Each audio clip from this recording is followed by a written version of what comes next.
জুলাই গণ অভ্যুত্থানের সেই আকাঙ্ক্ষাকে ধরেই আমরা বলতে চাই যে ভবিষ্যৎ বাংলাদেশে আমরা গণমাধ্যমে যে ধরনের দলীয়করণ দেখি, গণমাধ্যমের উপরে সরকারি হস্তক্ষেপ দেখি, গণমাধ্যমের উপর নানা ধরনের সামাজিক চাপ দেখি, সেগুলো থেকে বের হয়ে সত্যিকার অর্থে গণমাধ্যম কাজ করতে পারবে এবং সাংবাদিকরা তাদের নিরাপত্তা এবং পেশাদারিত্ব বজায় রেখে মানুষের পক্ষে সেই কাজগুলো করতে পারবে।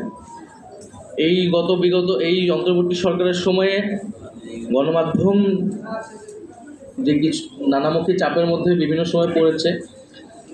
একটা হচ্ছে সরকারি হস্তক্ষেপের জায়গা গণমাধ্যমের উপর অনেক কমেছে বলে আমি মনে করি।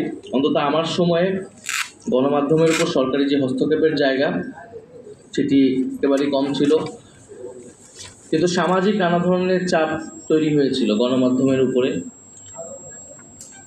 এবং সেই সামাজিক চাপগুলো আসলে ক্ষোভগুলো কেন গণমাধ্যমের বিশেষ গণমাধ্যমের বিরুদ্ধে হয়েছিল সেটিও আমাদের আসলে বিশ্লেষণ করা প্রয়োজন। আমাদের অবশ্যই গণমাধ্যমের পক্ষে দাঁড়াতে হবে। কোনো গণমাধ্যম বন্ধ করার পক্ষে আমরা কখনোই বলি নাই, বরং বিভিন্ন সময় যখন এই আলোচনাগুলো এসেছে আমরা গণমাধ্যমের পক্ষে থেকেছি। কিন্তু একই সাথে গণমাধ্যমে যে বিগত সময়ের ভূমিকা বা গণমাধ্যমের ভিতরে যে নানান ফ্যাসিবাদী প্রবণতা, সেটার বিরুদ্ধে আমরা কখনো কখনো বলেছি। কিন্তু এর বলার মানে এই নয় যে আমরা মুক্ত গণমাধ্যমের বিপক্ষে, বরং গণমাধ্যম যাতে স্বাধীনভাবে মুক্তভাবে জনগণের পক্ষে কথা বলতে পারে সে উদ্দেশ্যেই মূলত এই বক্তব্যগুলো বিভিন্ন সময় এসেছিল। তো আজকের আলোচনায় সম্পাদক পরিষদকে আন্তরিকভাবে ধন্যবাদ এবং কৃতজ্ঞতা জানাচ্ছি, এবং আমরা সে আকাঙ্ক্ষা করি, সেই প্রতিশ্রুতি রাখি যে বাংলাদেশে একটি মুক্ত গণমাধ্যম এবং সত্যিকার অর্থে একটি গণতান্ত্রিক ব্যবস্থা গড়ে উঠবে। ধন্যবাদ। আসসালামু আলাইকুম।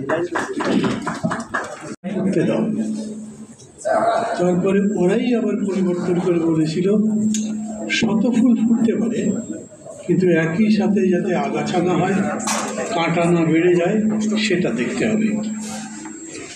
গত 53-54 বছরের মধ্যে বর্তমানে যে সরকার ক্ষমতায় আছে এর মতো গণমাধ্যমের প্রতি উদার দৃষ্টিভঙ্গি সম্পন্ন করে সরকার আসেনি। আগামীতে আসবে কিনা জানি না। মতি ভাই অবশ্য ফকির ভাইকে প্রশ্ন করেছেন, ফকির ভাই জবাব দেবেন, কিন্তু আমি কোনো কারণ তো নিশ্চয়ই আছে যে কারণে তুলতে পারিনি অথবা তুলিনি। আপনি একেবারে অবাধ মুক্ত সাংবাদিকতা যদি চান, তথ্যের প্রবাহ যদি চান, তার মানে কোনো ব্যাপারে কোনো নিয়ন্ত্রণ করতে পারবেন না, তাই কি? সেইভাবে এখনকার রাষ্ট্র চলবে? সেরকম করেই যদি চলতে দেন তাহলে এই যে আওয়ামী লীগ ব্যান করো ইত্যাদি এত কথাবার্তা হুলস্থুল হচ্ছে, এগুলো করার তো কোনো রাইট নেই। পলিটিক্যাল পার্টি থাকতেই পারে, ওটা জাতিসংঘ বলুক কি না বলুক, আমাদের বিবেক কি বলে, আমাদের নীতি কি বলে যাচ্ছেন, তখনও এই প্রশ্নগুলো আমি মনে করি আসা দরকার।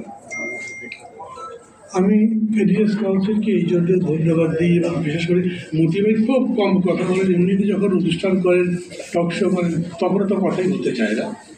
এখনও কথাই বলতে চায় না উনি।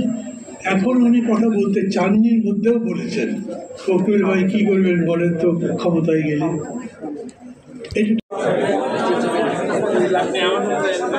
আমি ব্যক্তিগতভাবে কিছুটা আতঙ্কিত থাকি ইদানিংকালে প্রেসের সামনে কথা বলতে গিয়ে। কারণ হচ্ছে কোন প্রেস আমার কথাগুলোকে কিভাবে নেবে, তারপর সেটা কিভাবে তারা ছাপবে, অথবা সোশ্যাল মিডিয়ায় সেটাকে কিভাবে প্রেজেন্ট করবে, এটা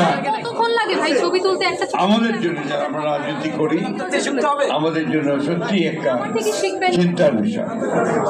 কারণ ইদানিংকালে চরিত্র হনন করবার যে প্রবণতা বিশেষ করে সোশ্যাল মিডিয়াতে দেখা দিয়েছে, এটাতে চিন্তিত না হয়ে উপায় নেই। যাই হোক, বাংলাদেশের সংবাদ মাধ্যমের স্বাধীনতার বিষয়টা কোনো নতুন নয়। আমরা যারা বাংলাদেশের স্বাধীনতার পক্ষে কাজ করেছি সেই 60-এর দশক থেকে, তখন থেকে এই বিষয়টাকে সবচেয়ে সামনে এসেছে এবং পাক শাসকদের পাকিস্তান শাসকদের বিরুদ্ধে সেই সময়ও আমরা কথা বলেছি, আন্দোলন করেছি, কাজ করেছি। একটা সুবিধা ছিল যে তখন সংবাদ মাধ্যমের একটা নিজস্ব স্বকীয়তা ছিল, যেখান দিয়ে তাদেরকে কোনো গোষ্ঠীভুক্ত করা অতটা সহজ হতো। বরঞ্চ আমি যেটা বলতে চাই সেটা হচ্ছে তাদের সেই দেশপ্রেম, আন্তরিকতা এবং দায়িত্ববোধ আমার কাছে মনে হয়েছে যে অনেক